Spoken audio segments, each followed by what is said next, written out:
Bienvenidos a Norte Político, el podcast donde conocemos la trayectoria de los políticos de la vida pública del Estado y del país. Y en esta ocasión nos acompaña la diputada Isela Martínez. Bienvenida. Hola, muy buenas tardes. Muchísimas gracias por la invitación. Ahora sí que a tus órdenes.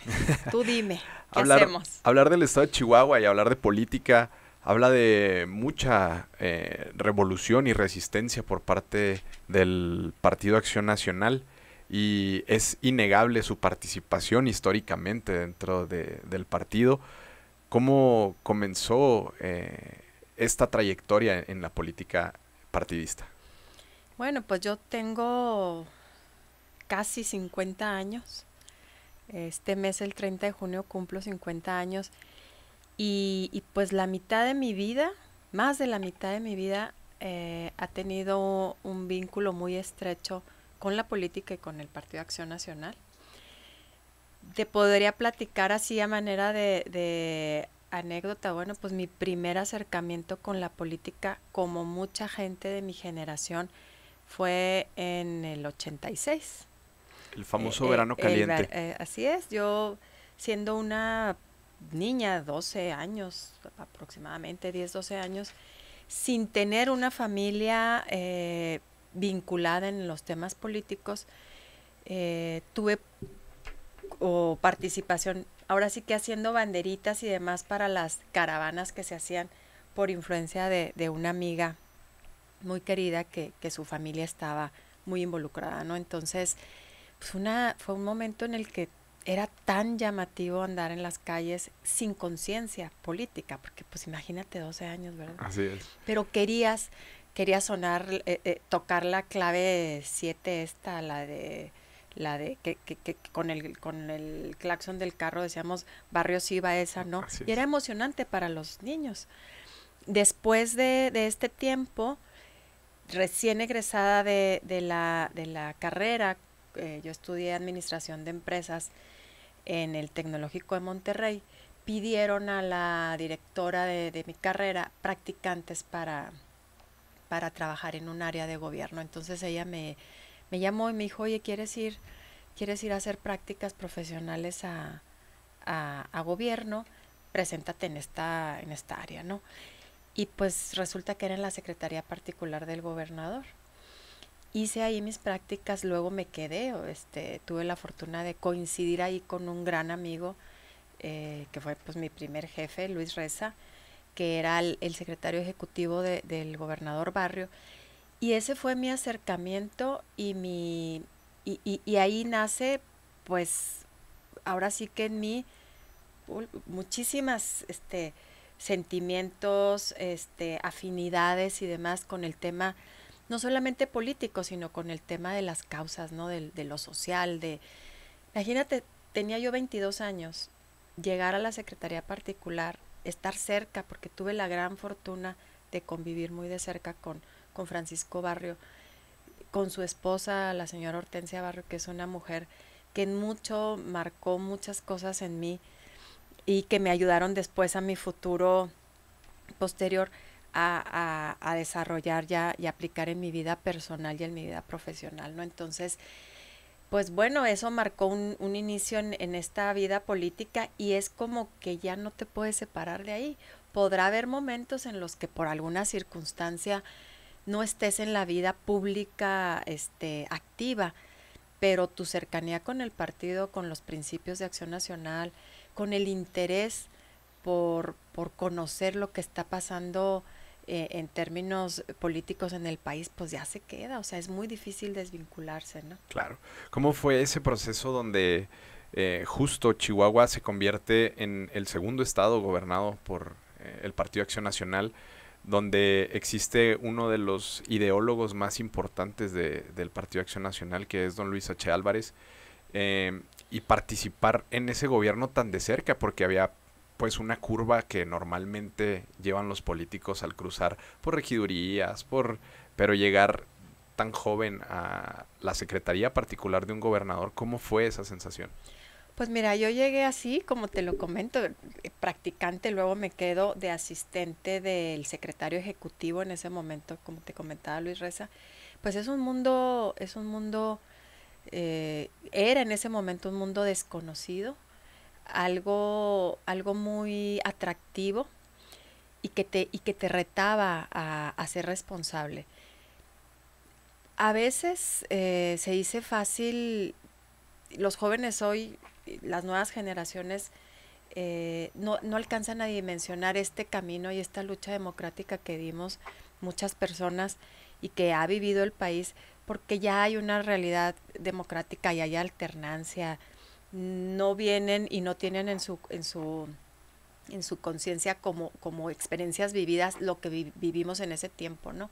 A mí me tocó afortunadamente ser como una generación bisagra de alguna manera, porque me tocó convivir con gente de la vieja guardia del PAN, como bien lo mencionas, don Luis H. Álvarez, Blanquita Álvarez, que personalmente Blanquita Álvarez es una mujer a la que yo le debo de alguna manera mi participación en política, porque a pesar de que yo estuve en la particular con Barrio y que bueno, ahí me afilio al partido, primero como adherente en el 98, ya después como miembro activo en el 2000, en un momento de mi vida en la que yo tenía que tomar decisiones de si participaba en política o guardaba una posición más privada en el ámbito familiar, ¿no? Mi esposo es una persona también, una figura pública, es política. En ese momento él llega de presidente estatal al comité estatal del PAN, y yo me resistía a participar como dirigente de promoción política de la mujer. Estaba embarazada, tenía una bebé de 2 años y estaba embarazada de la segunda. Y Blanquita Álvarez me dijo, ella, Blanquita Álvarez, y Silvia Martínez de Luján, la esposa de Memo Luján, ambas me dijeron, si tú quieres conservar tu familia unida, conservar tu matrimonio, en este momento tienes que abrazar las causas de tu marido. Y eso no significa nada más en el compartir el ideal o el pensamiento, sino significa en la acción y significa estar involucrada. Entonces, Blanquita me dijo, es que no es opción, tienes que hacerlo. Y bueno, pues lo hice. Y entonces entré en otro mundo distinto, porque el mundo en el que yo había conocido la política en el gobierno de Barrio era el mundo de la administración pública, en donde se supone que es un tema más alejado de la cuestión electoral y de partido, ¿no? Y con esta nueva etapa, pues es ahora sí entrar en el tema electoral. Y en un mundo que me llevó 6 años a dirigir a las mujeres, los primeros 3 años con mi esposo, después con Cruz Pérez Cuellar, que en ese momento fue presidente y que me pidió seguir. Y bueno, recorrimos todo el estado tratando de hacer un nuevo movimiento en la participación política de las mujeres. Ahí es en donde te cuento de esta como generación bisagra, porque anteriormente era participar en política para nosotras las mujeres era apoyar siendo representante de casilla, preparando los paquetes electorales, preparando por decirte, las visitas domiciliarias para el candidato, acompañarlo en los recorridos al candidato, el día de la elección, preparar la comida para las representantes de casilla y para la gente que ayudaba. Pero no observaba tanto a las mujeres siendo las protagonistas. Había ya destellos de algunas, ¿verdad? Por supuesto.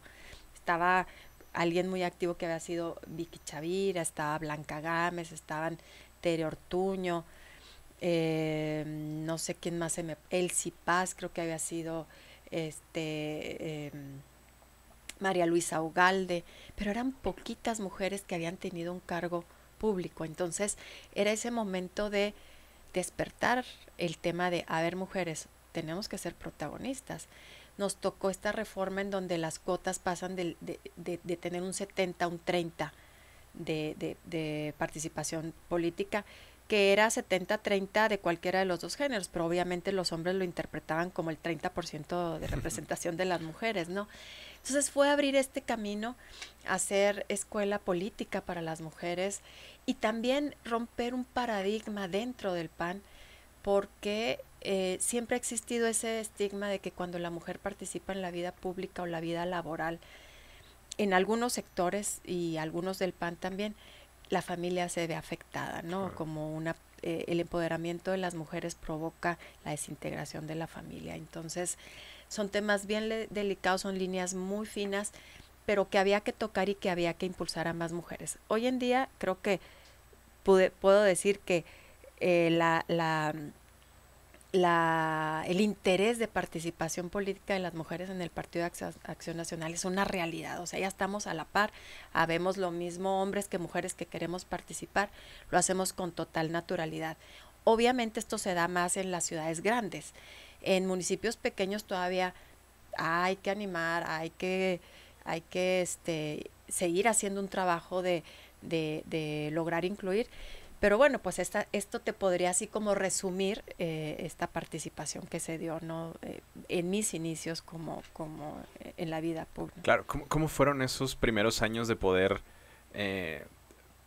participar con un esposo activamente en la política, en un cargo como la dirigencia estatal, con una familia, empezando una familia? ¿Cómo fue compartir esa etapa y poder avanzar, digamos, en los temas de familia? Porque pues también en ese momento pues sus hijos eran bebés, entonces requieren a lo mejor más atención. ¿Hubo apoyo de sus familiares? ¿Qué opinaba su familia? ¿Cómo fue esa parte? Fíjate que todas las mujeres, es un tema de las mujeres, y lo digo en el ámbito laboral y en el ámbito laboral privado y público, necesitamos redes de apoyo. Esa es una realidad. Estas redes de apoyo que no necesariamente necesitan los hombres en su mayoría, o no las visualizan como una necesidad.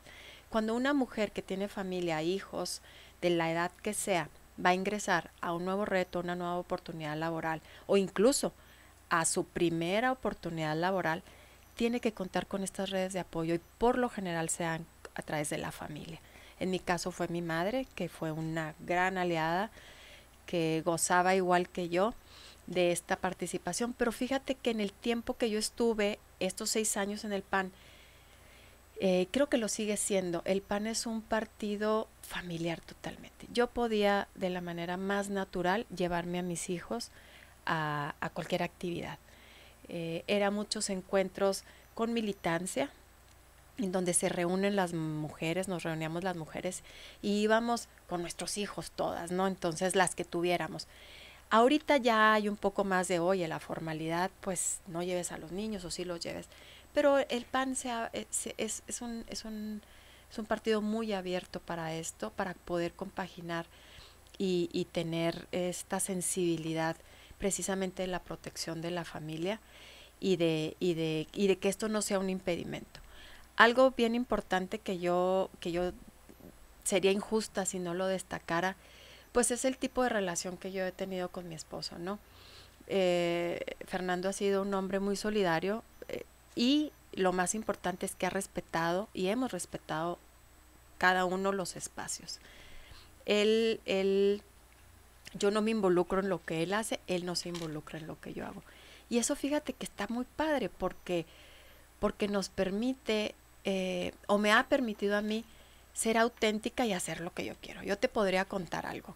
En la campaña de presidencial de Felipe Calderón, en un evento muy grande que estaba organizando la campaña de Calderón, había una red de mujeres que era liderada por Margarita Zavala. Así es. Y esta red de mujeres pues tenía una líder de mujeres en cada estado, que había surgido de las mujeres que habían apoyado en la precampaña a Calderón y que habían sido de alguna manera pues fieles a esa causa, ¿no? Entonces, dejando un poco de lado la figura de la secretaria de Promoción Política de la Mujer de cada comité directivo estatal. Y cuando llega la organización aquí a Chihuahua en ese sentido, pues yo de verdad, sin consultarle a Fernando y con mucha valentía, la valentía que te da en ese tiempo, pues creo que tenía yo como 32 años, de írmele a plantar a Margarita y a Jordi, que en ese momento era Jordi Herrera, el el asesor principal de la campaña de Felipe, y que ahora está apoyando a la gobernadora en algunos aspectos, y a decirles, óiganme, no, o sea, ¿por qué va a venir alguien más? Yo tengo derecho a demostrar que yo puedo dirigir la campaña de mujeres de Calderón. Y bueno, fue un tema que, hace cuenta, casi los logré convencer, y con muchos retos y con muchas cosas. Sí, pero ¿y a quién vas a sumar de líderes fuertes para que te acompañen en esto? Tencha Barrio.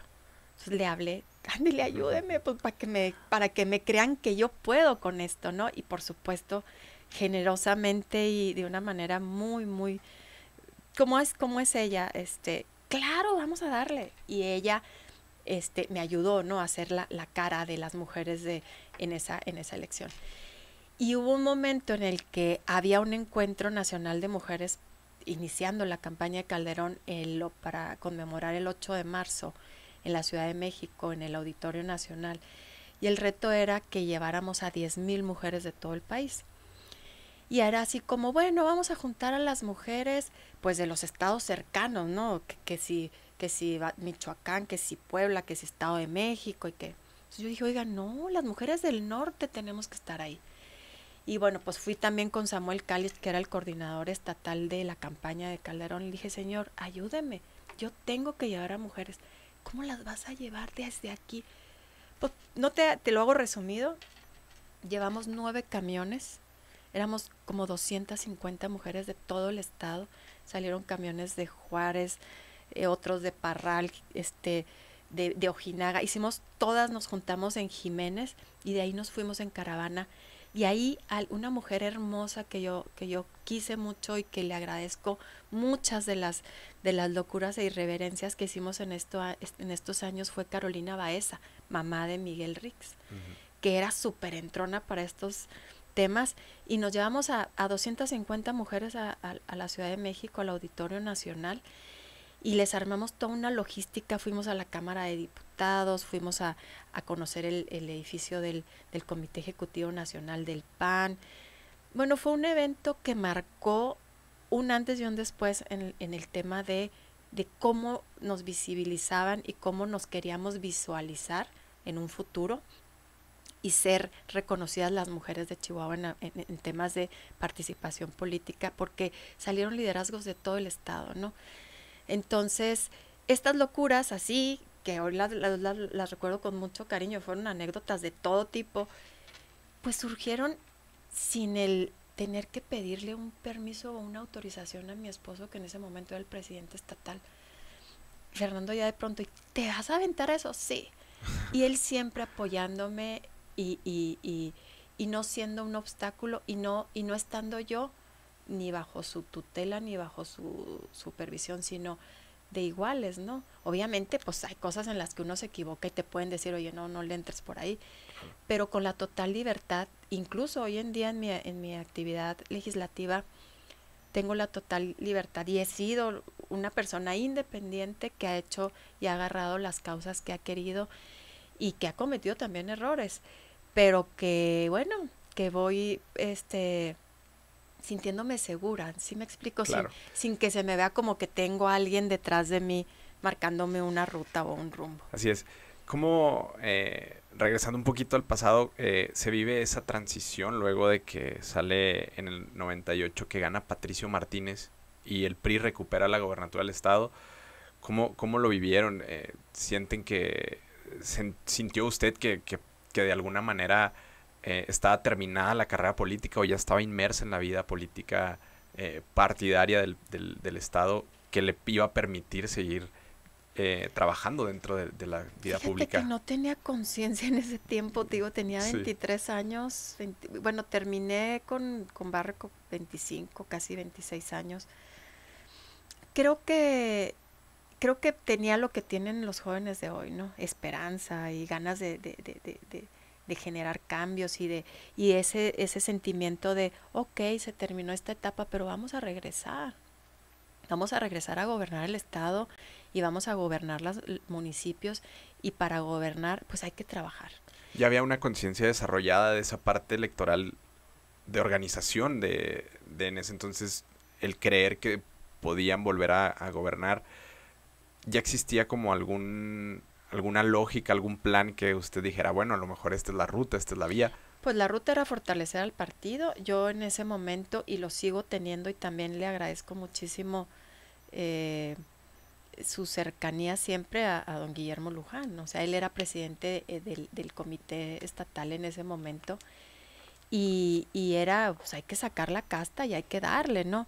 Nos involucramos después de esto, fue 98, luego viene la campaña de Fox, que eso nos dio un respiro impresionante. ¿Cómo se sintió ese No, triunfo? hombre, pues eso fue algo que no te puedo, es indescriptible, o sea, hacíamos historia como partido, ¿no? En el 98 salimos del gobierno, pero venía la esperanza de este movimiento que se estaba construyendo en todo el país para rescatar a México, pues de esos años, de esos 70 años de un partido hegemónico en el poder, ¿no? Entonces, como que no hubo mucho tiempo de lamernos las heridas, sino más bien de ponernos en acción y a ganar el Estado, ¿no? A sumarle votos a la elección del presidente, a que los estados del norte sabíamos y teníamos claro que en los estados del norte estaba la esperanza, como la sigue estando hasta hoy, de sumarle votos a la candidatura, a la elección de Vicente Fox. Vicente pues despertó muchísimo interés en la política, no solo en los que ya militábamos en los partidos, sino en gente que ni siquiera está involucrada, buscando este cambio, ¿no? para México. Entonces, ganamos en el 2000 y viene otra manera de visibilizar la política, porque teníamos el gobierno de la República, ¿no? Claro. Y también, Entonces, perdón, también hay a las mujeres, ¿no? Porque luego la esposa, la primera dama, Marta, asume un papel muy trascendental en la presidencia de Vicente Fox y empodera a muchas mujeres en ese entonces en todo el país, tratando de darle esta visibilidad a las mujeres en el PAN, ¿no? fíjate que cuando yo conocí a Martita Sagún, lo recuerdo perfecto, fue aquí en Chihuahua en una gira que vino Vicente, y no era todavía su esposa, y creo que ni siquiera públicamente era su pareja. Y ella llegó y se me hizo de verdad, independientemente de lo que las personas puedan opinar, se me hizo una mujer muy empoderada, me llamó muchísimo la atención. Ella controlaba el tema de medios, y era una mujer en un ambiente de hombres. Entonces fue bien inspirador. Además, una presencia guapísima, arreglada, perfecto, así impecable, me impactó. Entonces, obviamente esas personalidades, pues te emociona, te reta a ser y parecerte, ¿no? Y bueno, y las tradicionales, las presencias de mujeres magníficas, como lo vuelvo a repetir, Blanquita Álvarez, que fue una mujer adelantada a su tiempo, totalmente, una mujer muy estudiada, muy capaz.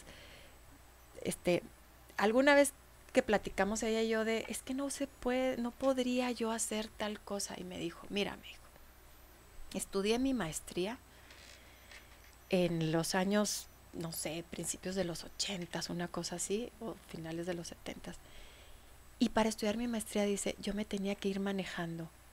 No recuerdo si a San Antonio o a Houston en algún momento, en determinado tiempo. Y me decía, hice un acuerdo con Luis, entre él y yo.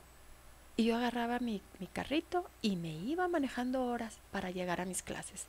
Y era la más juzgada, porque como Blanca, o sea, cuando las mujeres no estudiaban y no participaban. Entonces me decía, mientras tú tengas acuerdos en lo personal con tu esposo o con quien sea que tú los tengas que tener, que el mundo gire. Entonces, imagínate esos consejos de esas personas. No, pues a mí, y una Silvia Luján, una Silvia Martínez de Luján, la esposa de don Guillermo, pues Tencha Barrio. Esas personas marcaron mi vida y bueno, siguen presentes en muchos aspectos, ¿no? Te digo, este triunfo de Fox pues nos hace sentirnos en la posibilidad de regresar a los gobiernos, y es cuando se vienen estos gobiernos municipales que ganamos después con Juan Blanco, después con Borruel, y bueno, ya llega ya toda la historia más reciente, ¿no? Y empezar a ganar más representación en los congresos, Claro. y hacer una buena función en el gobierno, en el federal, porque se va a barrio precisamente a una secretaría de Estado y se lleva mucha gente chihuahuense, ¿no? A lo que era la función pública. Entonces había muchos retos padres y que nos mantuvieron pues de alguna manera ahí presentes, ¿no? Claro. Luego viene la elección del 2004, 2006, perdón. No, 2004, donde gana José Reyes Baeza, y se pierde nuevamente el estado, vuelve a ganar el PRI. Lo sintieron como una derrota después de que ya habían tenido el triunfo a nivel de presidente de la República. Pues sí, obviamente cuando tú tienes derrotas electorales siempre se tiene que hacer una evaluación, ¿no? De qué, o más que nada lo que siempre se pregunta el PAN es qué nos está pasando con la ciudadanía, porque si conectamos y hacemos, si hemos logrado esto o el otro, ¿qué nos falta, no? O si fueron los candidatos idóneos, o si nos faltó recurso, o qué tan lejos nos quedamos, o a qué sector de la población nos faltó llegar o hablarle, ¿no? Entonces, obviamente, pues sí, cada derrota electoral pues te dice y te desanima, ¿no? Creo que no fue tanto el desánimo con la derrota del 2004 como con la del 2010, ¿no? Claro. Que esa sí fue ya... En ese momento, el 2004, pues hubo muchas elecciones aquí en Chihuahua de diputaciones, alcaldías. En ese momento, ¿usted no estaba interesada en participar en alguna elección interna del PAN para poder levantar la mano por un No, en cargo? ese momento yo estaba... ¿qué estaba haciendo en ese momento? Pues bueno, no estaba activamente en la política. Tenía a mi hija 2 años. Yo entro al tema de la dirigencia, acompañar a mi esposo en el área de mujeres en el 2005. En ese momento Fernando, mi esposo, estaba diputado federal, que había sido la elección del 2003. Entonces, nosotros llegamos en el 2005 y cuando tú estás en las dirigencias, pues muchas veces te envuelves en el tema interno, ¿no? Y de cómo logras sacar perfiles femeninos y todo. La primera vez que yo participo como aspirante a algo así electoralmente es en el 2010, una precandidatura regidora. Iba yo en la lista, en el 1 de la lista del que era precandidato en ese momento, que era Carlos Reyes. Okay. ¿Y cómo fue esa elección interna en el 2010? Porque el PAN siempre se ha caracterizado por ser un partido internamente democrático. Y luego de las contiendas internas también es muy complicada la operación cicatriz, ¿no? A diferencia del PRI, que tenía un dedazo y la famosa institucionalidad los llevaba hacia ese lugar. Pero en el PAN, pues por el contrario, abrían literalmente una contienda, se hacía una campaña donde había desgaste y fue difícil esa campaña interna Fíjate que precisamente cuando yo llego a Promoción Política de la Mujer, pues había 2 grupos muy marcados internos en el PAN. Y lo que yo trato de hacer es incluir a mujeres de los 2 grupos. Y hicimos un consejo de mujeres del PAN. Entonces éramos como 25, 30 mujeres, incluyo a todo mundo. Las que tenían algún cargo ya de elección, las que eran líderes de alguna manera en algunos municipios. Hicimos un grupo muy plural. Entonces yo me acerqué mucho también al otro grupo, tanto que te puedo decir que los 2 candidatos, que en ese momento era Carlos Reyes y luego estaba Toño Chávez, y a Toño Chávez le coordinaba la campaña Miguel Jurado. A mí me invitaron de las dos campañas a integrar la lista de regidores. Entonces, pues me decanté porque me invitó primero. Y bueno, finalmente no ganamos, pero no tenía yo problema con ninguno, o sea... Sí, y había ese sueño, esa aspiración ya de estar participando, de buscar una regiduría, de estar pues buscando la diputación. Pues a mí me dio mucho gusto que me invitaran, porque pues dije, pues, ven algo en mí, ¿no? No lo busqué, realmente me lo pidieron y pues eso estuvo muy padre. Entonces, pues ya surgen otras circunstancias, Luego, en ese tiempo, mi esposo era diputado local, termina su periodo y nos vamos a la Ciudad de México a acompañar a Gustavo Madero en el CEN del PAN. Y ahí yo me involucro de otra manera en la actividad política, ya en un tema nacional. ¿Cómo era ver de pronto la operación del Estado? ¿Ya lo había recorrido de alguna u otra manera? ¿Conocía a los activos del PAN? Eh, y justamente Gustavo Madero llega en un momento en el que el PAN es enorme. ¿Y cómo fue ver toda la operación pero ahora del país? No, pues es increíble, es otro tema. Es, es, es muy padre, o sea, la vida de la política nacional pues tiene muchísimas aristas distintas a la local, ¿no? Es como una réplica, pues, pero a lo macro, ¿no? Pero conoces muchas formas de vida también y de costumbres en todos los estados, ¿no? Yo ahí participé apoyando a Judith Díaz, que en ese momento era la secretaria nacional del PAN. Me involucré ahí con ella, era complicado para mí porque yo tenía en ese momento ya 3 hijos y estaba en la Ciudad de México, entonces era un mundo, ¿no? Con mis hijos relativamente pequeños. Entonces, se llevaron a los sí, los nos niños, fuimos todos, nos fuimos los 5. Mi hija mayor tenía 9 años y el menor tenía 1 año y medio. Entonces, compaginar la vida laboral, no laboral formal, era más de voluntario ahí que con la vida familiar, ¿no? Y recuerdo muy bien cuando llegamos a México, bueno, pues todo el proceso de instalación, de venir de mucha actividad personal en el PAN con la posible llegada a una regiduría y no sé qué, llegar a la Ciudad de México y ver cómo, bueno, instalas hijos y ya están los proyectos de los hijos listos, ¿no?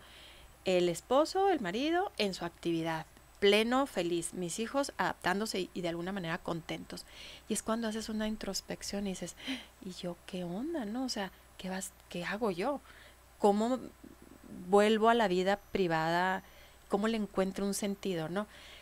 Y en una ocasión me metí a estudiar, ahí inicié una maestría, hice un diplomado en otra cosa muy distinta, en interiorismo, tomé varios talleres de historia y cosas así, fotografía, nada que ver con lo político. Y un día que llegué a mi casa de una reunión del PAN, del CEN, una de mis hijas, creo que fue Luisana la menor, me abrió la puerta así súper emocionada y me dijo, mamá, ¿qué pasó? ¿Cómo te sentiste en el PAN? Y yo, muy bien, hija, ya vas a volver a trabajar, vas a estar contenta, mamá. Y entonces, no, mi reina, pues no, mírelo. Ay, sí, qué emoción. Ellas veían en mí mi necesidad de hacer cosas, me explico. Y entonces es cuando dices, híjole, Dios mío, tienes a la familia politizada completamente. Ellas esperaban verme llegar muy contenta, avisarles que yo ya iba a ir a trabajar todos los días, a diferencia de otros niños que pudieran esperar, pues que la mamá no se te vaya, ¿no? Claro. Sino entendiendo que la familia marchaba, pero que había una parte de la familia que necesitaba algo, ¿no? Entonces, pues bueno, después fui invitada a ser suplente de diputada federal y participé pues también ahí un poquito con ese tema. Entonces, Eloísa Talavera, íbamos en la lista pluri, ella es de Baja California, de Ensenada, me parece, si no me equivoco. No me acuerdo el municipio de Eloísa. Y bueno, pues ahí nos involucramos, ¿no? Entonces... Y después de entrar en esa lista pluri, ¿entró usted a San Lázaro alguna vez? No. Nunca en ningún momento. No, era así como la suplente y ahí estaba. Luego me invitaron también a ser suplente de senador en la aspiración de García Portillo. Buscamos ser la fórmula ahí en las listas del CEN. Y sabes que en ese momento yo estaba con mi rollo familiar, con mis temas que te digo que me metí a estudiar otras cosas, pero me daba mucho gusto que la gente me buscara viendo en mí pues alguien que podía sumar a proyectos, ¿no? Entonces eso me mantenía vigente, si así lo podemos decir, ¿no? ¿Pasó en algún momento por su cabeza que pues ya tenía la reflexión de sus hijos que la veían feliz, pero no le decían, mamá, qué padre que llegaste de trabajar de una oficina o algo, sino particularmente del PAN, de un tema político. Y este gusanito de que seguía esa reflexión de querer seguir avanzando o de querer dejar la política para a lo No, mejor nunca. emprender en algo. ¿Cómo fue esa Bueno, reflexión de ese sí, momento?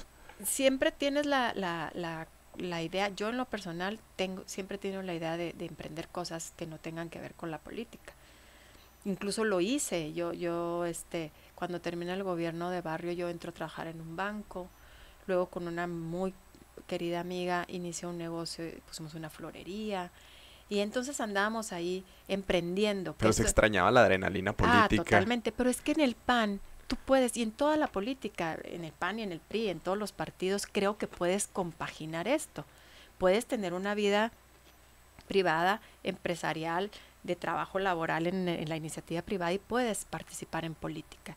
La política la hacemos todos los días. O Claro. sea, quien diga es que es exclusivo, pues no, o sea, el es más, ¿cómo inicia el PAN? El PAN es un partido ciudadano. El PAN no nace de gente que ya estaba en el gobierno, que estaba en la política, sino de la suma de voluntades ciudadanas que en ese momento incluso no recibían un ingreso ni cargos públicos de la política, sino con la aspiración de un México democrático y un México de instituciones, ¿no? Entonces, siempre tienes la espinita emprendedora. A mí, en lo personal, ese gusto por, por, por el tema de emprender, de la cultura, del arte, del turismo y demás, pues es lo que me llevó a agarrar unas causas acá, abrazar unas causas acá en el Congreso y que me han permitido impulsar iniciativas y proyectos en sectores bien específicos. Y bueno, pues por ahí te sigues, ¿no? Claro. ¿Cómo fue el triunfo de Javier Corral en Chihuahua después de eh, 3 sexenios priistas? Volvió la esperanza panista. ¿Cómo fue ese triunfo? Pues yo creo que fue una esperanza que se albergó no solamente en los panistas, sino en un movimiento ciudadano de gente que veía excesos en el gobierno de Duarte y que en la figura de Javier Corral pues encontró un liderazgo, ¿no? Y se llega a este gobierno en el 2016 pues con la esperanza precisamente de rescatar a Chihuahua de los excesos de corrupción y de desvío de recursos, ¿no? En ese momento, pues nosotros seguíamos en México. Mi esposo, Fernando, mi esposo, lo invita Javier Corral en febrero, enero del 2016 a venir a coordinar un área de la campaña. Y yo me acuerdo muy bien que yo de verdad, y lo voy a decir públicamente, malamente, le dije, Fernando, está bien difícil que ganen. O sea, Sí. ¿qué vas a hacer? ¿Vas a renunciar? Él estaba en ese momento, era secretario particular de Marco Cortés en la Cámara de Diputados. Entonces, es que no está más padre acá la Cámara y todo lo que puede pasar en un ámbito nacional. Pues ya, o sea, ya no salimos de Chihuahua, pues digo, está muy difícil. Y me acuerdo que Fernando me dijo, no, es que vamos a ver la pelea y pues sí, yo voy a renunciar y ni modo, a ver cómo le hacemos. Aquí es por el PAN, es por Chihuahua y a lo mejor no ganamos, pero la lucha vamos a dar. Y estoy seguro que lo vamos a hacer bastante bien. Entonces, tú prepárate como para que esto vamos a perder tal vez, pero prepárate para entender que en el PAN hay que hacer sacrificios y que no siempre es ir a las seguras y a las ganadas y que no puedo yo mantener una figura cómoda de decir, no, pues aquí me quedo. Y esas son las lecciones que te vas dando como pareja, ¿verdad? Habrá momentos en que yo lo he retroalimentado en algunas cosas y él me ha hecho a mí poner los pies sobre la tierra y decir, vale la pena. O sea, el PAN nos ha dado muchas cosas, tenemos que sacrificar a veces, ¿no? Y eso es para todos. Ahorita hay una generación también de jóvenes o de panistas que llegan a la política, incluso no solo en el PAN, en muchos partidos en donde la alternancia ya es posible, ¿no? Incluso puede existir esto en Morena, puede existir en MC, y llegan a una realidad en donde ya se puede ganar. Antes enfrentábamos algo que era bien difícil ganar. Claro.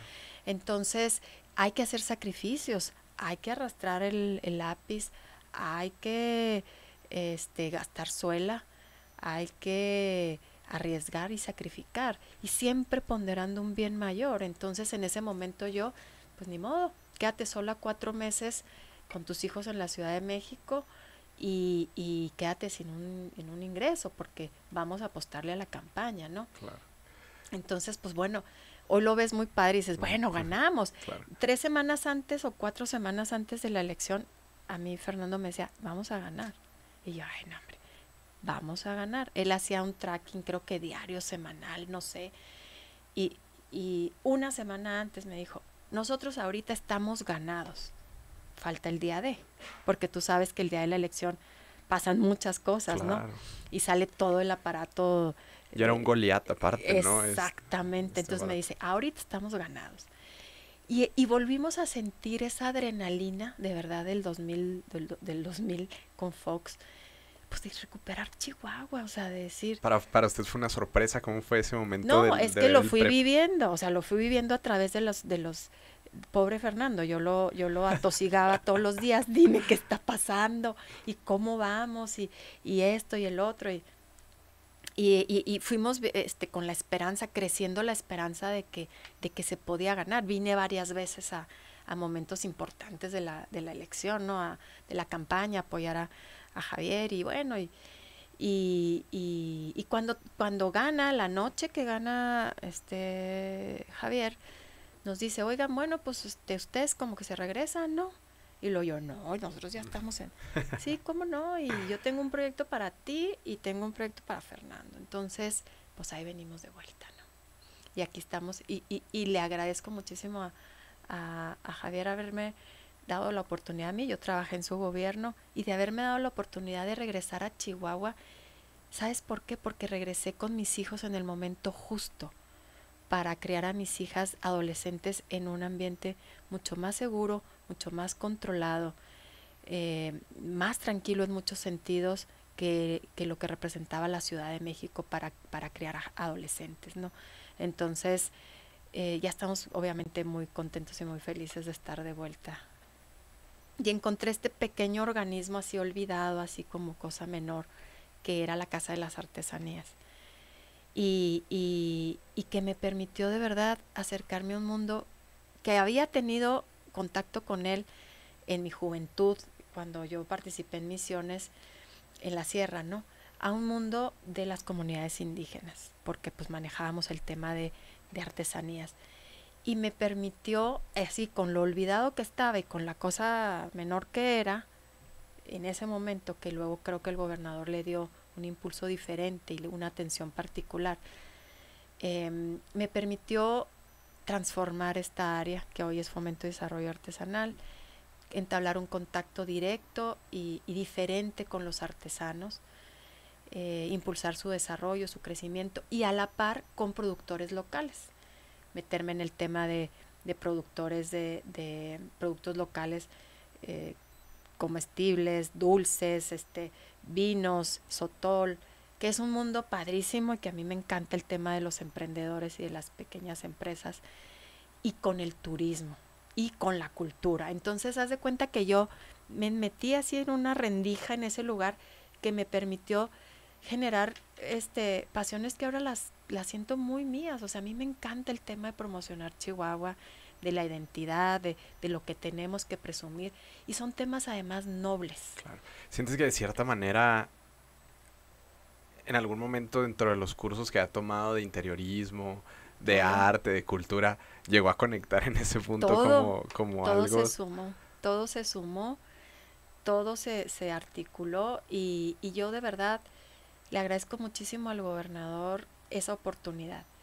Y siempre se lo he dicho, a lo mejor ya no se lo digo tanto, pero se lo voy a decir por este medio, le agradezco muchísimo a María Eugenia Campos, a Maru Campos, porque yo fui un día en este tema, te digo, de romper esquemas y de hacer las cosas diferentes. Claro. busqué una cita con ella y le digo, oye Maru, necesito hacer algo diferente con ese lugar. Necesito que se noten las artesanías, darles una visibilidad distinta. Y te quiero pedir un local, que me prestes un local aquí en el centro. Yo sé que el gobierno municipal tiene áreas. Préstame algo para poner una tiendita boutique, así con un diseño diferente, que esté padre para los turistas. Ponderar la artesanía y no tenerla en las circunstancias en las que estaba, ¿no? Que se le dé un valor de arte, este arte popular que se ha visto con otros ojos.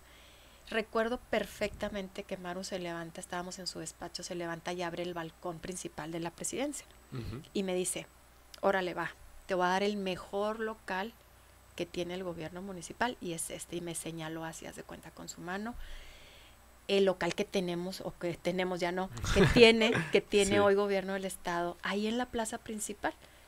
Y le cambiamos el nombre y le pusimos Arte Popular Chihuahua y hicimos un local chiquitito, boutique, muy bonito. Y gracias a Maru, a mí se me permitió visibilizar de otra manera la artesanía. Ella me dio el primer impulso. Siempre se lo voy a agradecer porque me permitió visibilizarme como rompiendo paradigmas y haciendo cosas distintas, ¿no? Y siempre me decía, tienes el lugar más cotizado, ¿eh? Siempre. Y me lo volví a... Oye, todo el mundo lo quiere. Y yo le decía, y te sigo agradeciendo que se lo sigas dando a los artesanos. Luego, me voy yo y sé que Marco Bonilla sigue con esa convicción de apoyo y le sigue teniendo en comodato a Fomento y Desarrollo Artesanal ese espacio, ¿no? Entonces, yo soy una convencida de que sumando esfuerzos logras cosas, sumando voluntades, el pedir no empobrece. Yo para el tema de FODARCH y de ponderar a FODARCH, que era un organismo, la Casa de las Artesanías, que ni siquiera vehículo para ir a la sierra a comprar artesanía tenía. Yo me la pasé de gestora tocando todas las puertas de gobierno del estado, pidiendo ayuda, apoyo, dando resultados, generando ingresos propios. Entonces, me sentí el día que me tuve que retirar de ahí muy satisfecha, obviamente pensando que había mucho por hacer, pero que habíamos dejado una pequeña huella, ¿no?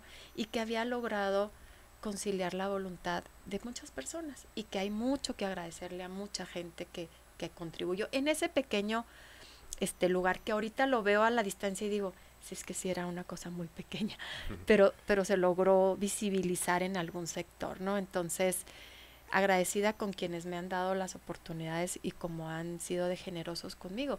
Con la gobernadora teníamos ya una relación anterior, ella había sido candidata en el tiempo que hicimos la campaña con Calderón.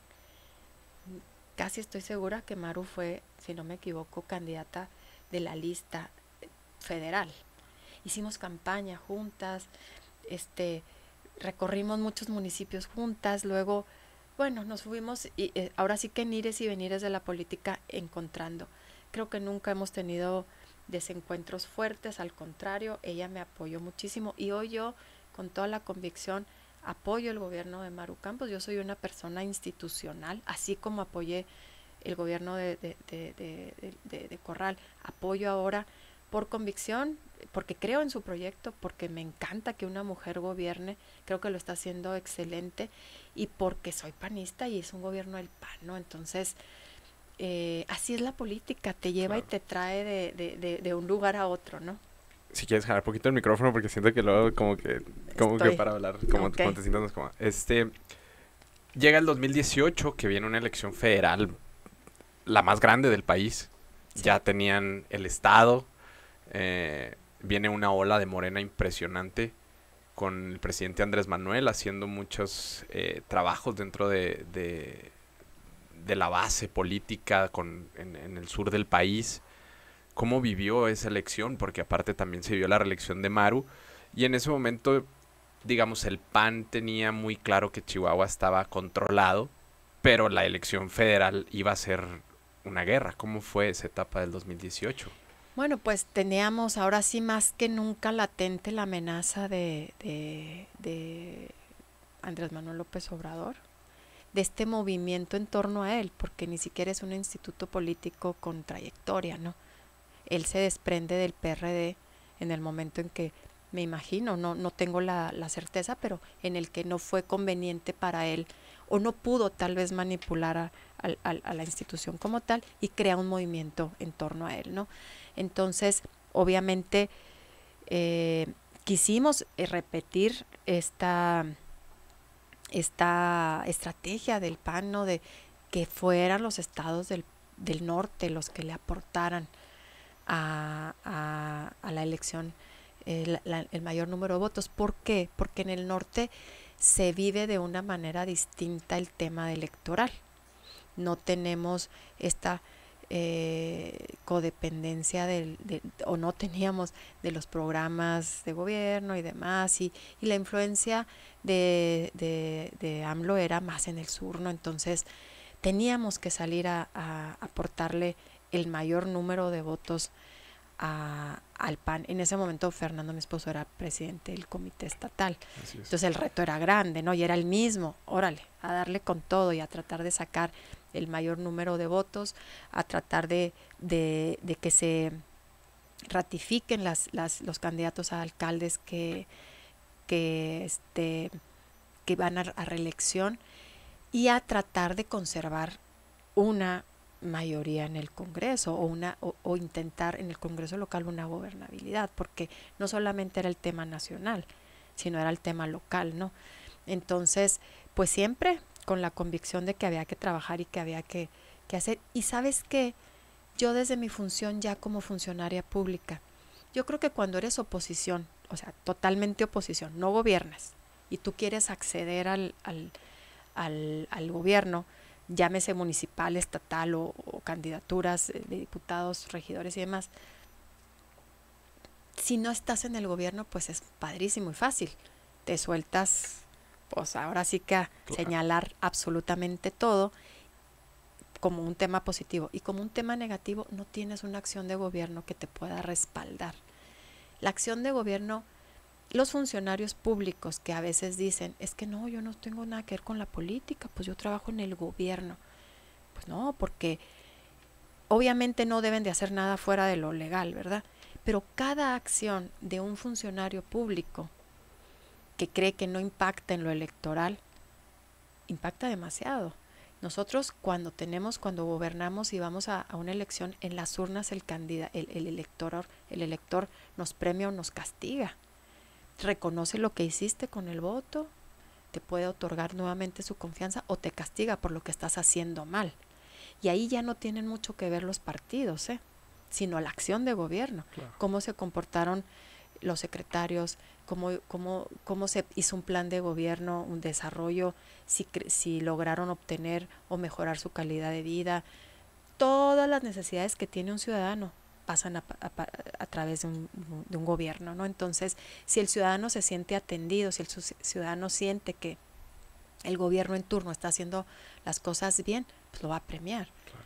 Y si no, lo castiga. Entonces, ahí ya entramos todos los funcionarios sin tener que salir a pedir un voto, sin tener que andar en las calles haciendo campaña proselitista. Todos los días hacen de alguna manera una campaña en favor del gobierno en el que participan, porque están atendiendo a los ciudadanos. Y en medida de que sean bien atendidos, ese gobierno encabezado por un partido puede seguir o no. Entonces el reto no era solamente que no ganara AMLO, sino todo lo que tenía que ver con lo local, ¿no? Claro. En el 2018, después de toda esta experiencia de haber estado en México, en el CEN, haber regresado a ganar una elección, haber estar activa como funcionaria pública, ¿sentía ese momento tal vez como de ahora sí poder levantar la mano para participar en una elección popular, o definitivamente seguía con esta convicción partidista de todos en el PAN? No, fíjate que no tenía ninguna aspiración, tampoco nadie me lo pidió, porque tenía bien claro lo que quería hacer con el área en la que yo estaba. O sea, okay. yo tenía como un plan muy trazado. Incluso en ese momento la secretaria de Innovación y Desarrollo Económico era Alejandra de la Vega, y ella nos pidió al inicio del gobierno generar un plan de 5 años. Y yo me tracé metas así de verdad, a 5 años. Yo encontré el lugar a donde llegué en una circunstancia y yo me tracé un plan muy determinado cómo lo quería ver en 5 años. Entonces, en ese momento, cuando empieza el tema de las precandidaturas, pues no, yo estaba en lo mío. Claro. Y lo mío era cumplir con la responsabilidad que se me había encomendado y contribuir con mi trabajo a que el gobierno fuera bien visto y abonarle al PAN a través de mi trabajo, ¿no? Entonces no cruzó por mi cabeza y tristemente nadie, o para bien, nadie me metió esa inquietud, porque luego te meten la inquietud y ya te desubicas, ¿no? Sí, ¿por qué me lo dijo? ¿Por qué me lo dijo? No, entonces sí puedo, entonces ya. Claro. ¿Verdad? ¿Cómo es el cierre de esa administración con Javier Corral? Y debe gobernar el PAN, porque lo hizo muy bien en el gobierno municipal y porque contra todo lo que se ha tenido que enfrentar de temas de presupuesto federal y de deudas que tiene el Estado y demás, vamos sacando el gobierno adelante. claro. Y del compromiso que tiene Chihuahua para seguir precisamente aportándole al país buenos gobiernos, siendo ejemplo de entidades en donde la calidad de vida de quien habita ahí es muy por encima de la que se tiene en otros estados, de ser generadores de ingresos y de poder seguir siendo esta posibilidad para rescatar al país de esta amenaza gigante que representa la dictadura dictadura en otros rostros, pero de un partido, ¿no? En el poder a nivel federal, en el gobierno federal. Entonces, pues así las cosas, aquí nos encontramos. Así es. En el segundo año. ¿Cómo fue llegar al Congreso? Porque se gana completamente esa elección y después de suplencias, invitaciones, ha sido un proceso larguísimo en todo lo que nos ha contado para poder llegar hasta este punto. ¿Cómo fue esa etapa? Pues mira, el primer acuerdo que yo hice, que creo que fue el más importante, fue precisamente con mi esposo, ¿no? Y decirle, oye Fer, pues muchas gracias por todo tu apoyo en lo que hayas tenido que intervenir, pero quiero una carrera independiente. O sea, ni siquiera me digas casi dónde están los baños déjame descubrir a mí, déjame conocer por mí misma, déjame emprender las cosas,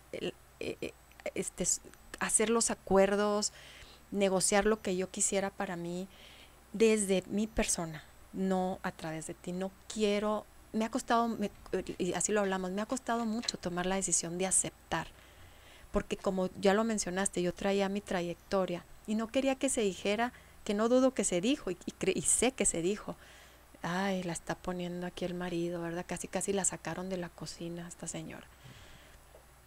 No quería eso. Entonces, eso fue un acuerdo que sigue vigente hasta el día de hoy. Yo me he acompañado de un equipo que me ha ayudado mucho. Obviamente, como, oye Fer, ¿qué opinas de X? Oye, pero todos los temas en los que yo me involucro, cómo manejo mi imagen, este tipo de conversaciones que tengo con los medios, las declaraciones, pues son libres y totalmente mías y auténticas, y asumo los aciertos y los desaciertos, ¿no? Y esto ha sido muy padre, porque he sido como cualquier otro diputado. Algunas personas me dicen, ay, bueno, pues es que en tu caso se puede pensar que es Fernando, pero en los casos de otras personas, pues es el líder político que él dice que lo puso, es el no sé qué, es el que siempre hay alguien atrás, ¿no? Que te está ahí tratando de dirigir o de coachear. Por salud familiar, por salud mental y por dejarme descubrir sola, es que nosotros hicimos un acuerdo de no intervención. Y Fernando lo respetó. La verdad es que de pronto oye, ¿qué onda con esto que hiciste? Pues, ¿cómo se te ocurrió? Oye, qué padre esto. O, ¿sabes? Y en un ambiente bien diferente, así como te lo vuelvo a decir, temas de economía, de turismo, de cultura, en los que Fernando ni siquiera ha participado. Claro. Entonces, eso me ha hecho sentirme plena, siempre entendiendo que esta es una este es un tiempo que tiene punto final, ¿no? Que es agosto del 2024, 31 de agosto del 2024, y que estamos contrarreloj y que cada día es un día menos de aportar o de hacer o demás. Hoy que estábamos precisamente en la mañana en la comisión de reforma de la Constitución y que estábamos revisando pues el articulado y en algunos en los que nos enfrascamos en diferencias con Morena, si haces la reflexión y dices, híjole, Dios mío, qué responsabilidad tan grande, o sea, estoy aquí poniendo o quitando en la Constitución. Mis argumentos se escuchan, para bien o para mal, en un articulado que marca la guía de la vida pública del Estado. Entonces, con eso, mira que te paga todo, porque dices, híjole, qué oportunidad tan grande, ¿no? Qué responsabilidad tan grande esta de reformar la Constitución y de hacerlo, número uno, por un acto de responsabilidad de actualizar la Constitución a una vida distinta a la que está viviendo nuestro Estado, a un mundo globalizado, interconectado, en donde nos visibilizamos a nosotros mismos como personas de manera distinta a la de hace 30 años, más de 30 años, en el 94 fue la última reforma. Entonces, ¿cuánto ha cambiado el país y cuánto ha cambiado el Estado? Y cómo tenemos que actualizar y hacer de vanguardia esta Constitución. Porque el Congreso del Estado, los legisladores, le marcamos el rumbo al Estado, ¿no? Nosotros sentamos las bases que se van escribiendo en el futuro, o sea, el cómo actuar. Claro. El gobierno, el poder ejecutivo, es el día a día, es el presente, ejecuta un presupuesto, ejecuta lo que marca la ley. Y el poder judicial actúa sobre el pasado, sobre los hechos, no actos cometidos. Entonces, imagínate la obligación del Congreso de ir hacia adelante,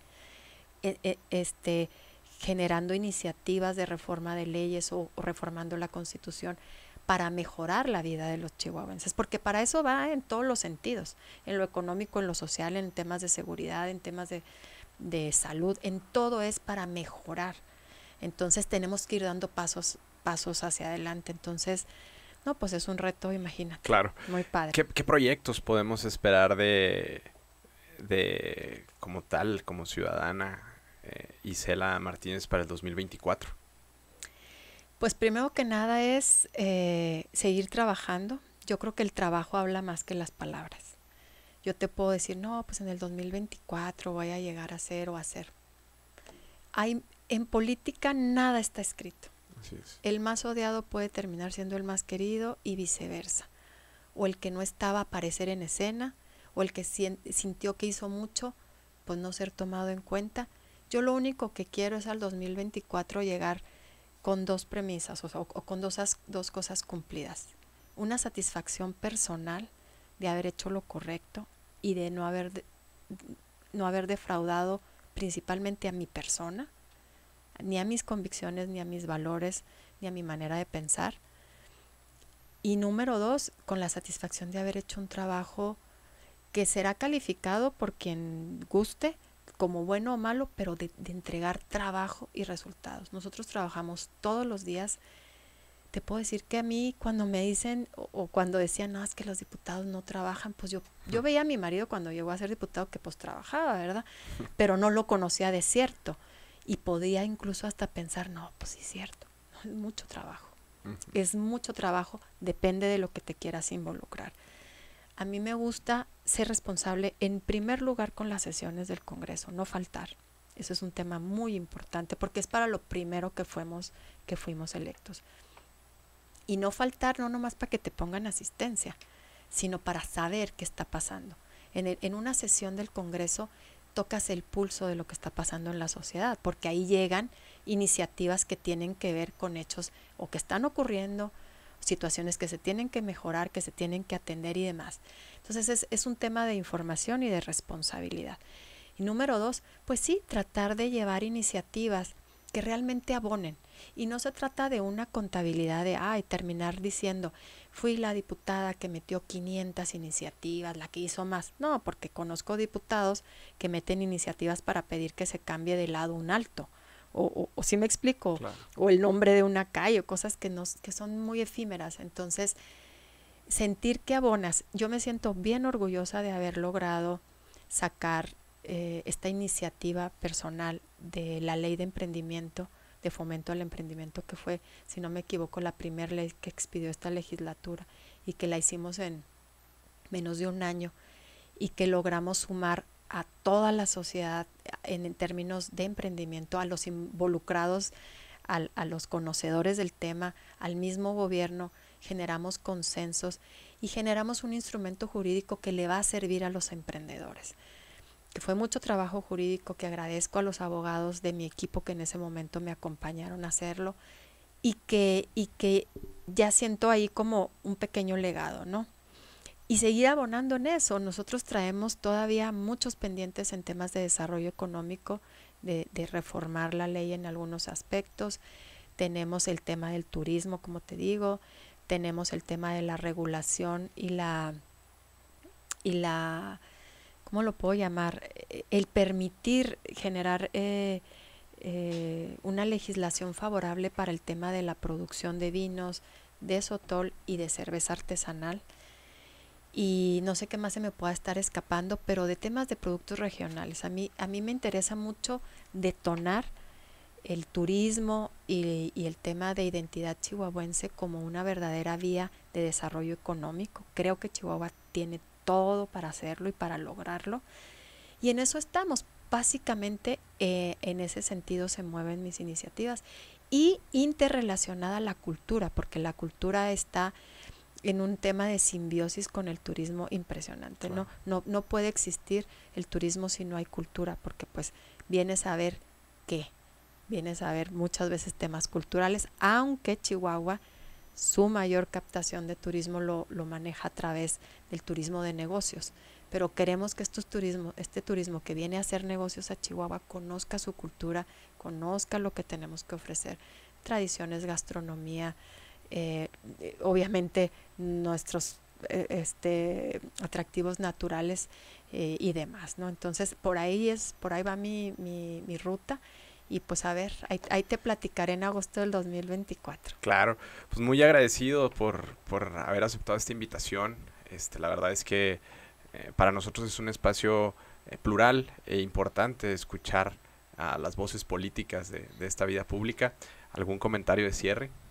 Pues no, que fíjate, como no vi tan grandes cámaras o así, me sentí en tanta confianza que no sé qué tantas cosas te dije, pero todo, la verdad, con mucha sinceridad, con mucha claridad. Y bueno, pues agradecerte el espacio, porque es tan importante que la gente vea a los políticos pues como seres normales. Somos carne y hueso con las mismas necesidades de todo tipo que tiene un ciudadano normal, y que nos vean como instrumentos para lograr y para hacer cosas, ¿no? Yo le reitero a quien nos vea, a quien nos escuche, mi compromiso de trabajar.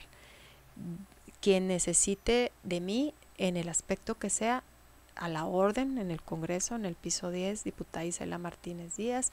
Ahí están mis redes sociales con mi nombre, en lo que podamos ayudar de gestión, de cualquier cosa que requieran. Estamos a la orden siempre. Esa es la primera obligación que tenemos como diputados. Y bueno, pues asumiendo el reto, todos los días se escribe una nueva historia, todos los días la vida nos depara diferentes alternativas de cómo conducirte y de qué hacer. Y bueno, pues nada más agradecerte muchísimo el espacio, pedirte que no sea la última, sino que sigamos en contacto, y felicitarte, porque es una dinámica muy padre, muy a gusto, así muy en lo íntimo, sin ser tan invasivo, y pues muchísimas gracias, ¿no? No, pues por el contrario, muchas gracias. Aquí está su casa siempre, están las puertas abiertas cuando quiera regresar. Aquí ya me dijiste esperamos. que la agenda está bien llena, o sea, ¿cómo? Eres bien famoso, Bueno, son pues, bien famosos y demás. Pues la verdad es que se ha querido venir mucha gente, pero pues vamos en ese proyecto. Las puertas siempre están Les abiertas agradezco. para cuando quieran grabar. Y pues muy agradecidos. Y a toda nuestra audiencia que nos ve, le recordamos seguir nuestro sitio político, brújulapolitica.com, y nuestras redes sociales, YouTube, Instagram, Facebook, TikTok, como Brújula Política, porque también recuerden que en política es más importante tener una brújula que un reloj. Exacto. Muchas gracias.